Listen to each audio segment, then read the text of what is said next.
Hello there, and welcome to another episode of Dafuq Did I Just Watch? With your host, as always, Kyle McLemore. This week we'll be recapping and reviewing the latest addition to Marvel's cinematic universe. That's right, it's Ant-Man and the Wasp, Quantumania! Now, before we get too far along in the review, make sure you hit that like and subscribe button. Definitely helps the show stay alive, and we appreciate it here at MomsGarageStudios. And if you haven't seen Quantumania and would still like to, make sure you pause now and return later, as there may be several spoilers up ahead. That's right, this is your official spoiler alert. Quantumania sees the return of the old crew from the previous Ant-Man movies, including Peyton, who directed the previous two, returns to finish out his Ant-Man trilogy, and we also see the return of our old cast, Paul Rudd as Scott Lang, Evangeline Lilly as Hope and Dyne, Michael Douglas returns as Hank Pym, Michelle Pfeiffer returns as well as Janet Van Dyne. There's also a few newcomers to the Marvel Cinematic Universe, sort of. There was a brand new Cassie Lane, played by Kathryn Newton. Bill Murray also makes his Marvel Cinematic debut, and we also get our big introduction of Jonathan Majors as Kang the Conqueror. And while most of the cast from the Ant-Man movies does return for this third installment, there are a few notable characters that are missing in this film. So let's talk a little bit about the visuals in Quantumania and how they are a little bit on the underwhelming side.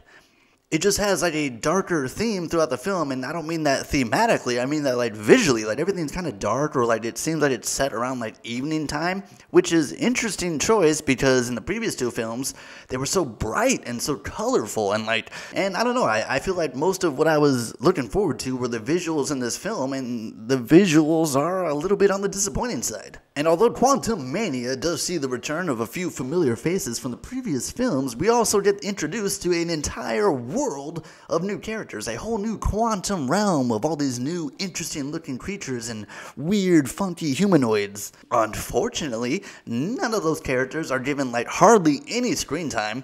We don't get any time to bond with any of these new characters, so anytime that they're trying to make it like you root for them, or anytime like one of them dies, or like they try to make you care that he died, it's just like, why would I care about that guy? He was barely introduced to the film. I don't remember his name. You said it so fast and it's such a weird name. How am I going to remember?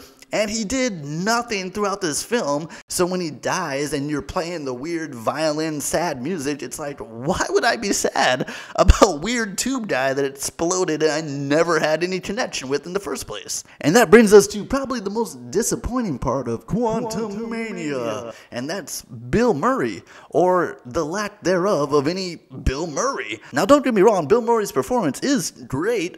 Unfortunately, it's like 5 minutes or less before they just out of the film. Not just out of the film, but out of the universe. Like I think he's dead. Borderline, you could barely call it like a cameo, I guess. Like he's not in it a lot, and it just seems like a real wasted opportunity to have such an amazing talent in your film and use him for nothing. And that brings us to Jonathan Majors, our newest, biggest, baddest villain of the MCU. We got a little taste of his Kang the Conqueror in the series Loki, and Jonathan Majors' performance is definitely more than adequate. He's really great. He's intimidating. I like how he has like this stoic kind of demeanor. I also liked when he's got the green and purple suit on. It looks dope as hell. Not such a big fan when they do the face thing, like with all the blue. But if there's one thing I can call out about the performance, is that he just feels, I don't know, underwhelmingly not that powerful. Like, he's supposed to be the ultimate, right? Like, this is like our lead up to like, all right, so we're done with Thanos. This is like the ultimate next. I mean, this is supposed to make Thanos look like a little piece of nothing. Like, this is the ultimate. But then it's like, all right, so let's see what he can do. And it's just like, all right. I mean, he's like, you know, pew, pew, pew, lasering people. But it's like, I don't know. I just don't feel like this is the ultimate, like, villain, like, that we're supposed to be, like, you know. And maybe it's a callback to how good a villain Thanos was. That, like, this is supposed to be our next amazing villain. But it's like, I don't know. He's not living up to, like, this huge threat that we're supposed to feel. Like, I just don't feel terribly threatened. Another thing about this film is that it tries to keep the kind of, you know, the same rhythm and vibe as the other two, and the other two do have a fair amount of comedy in them.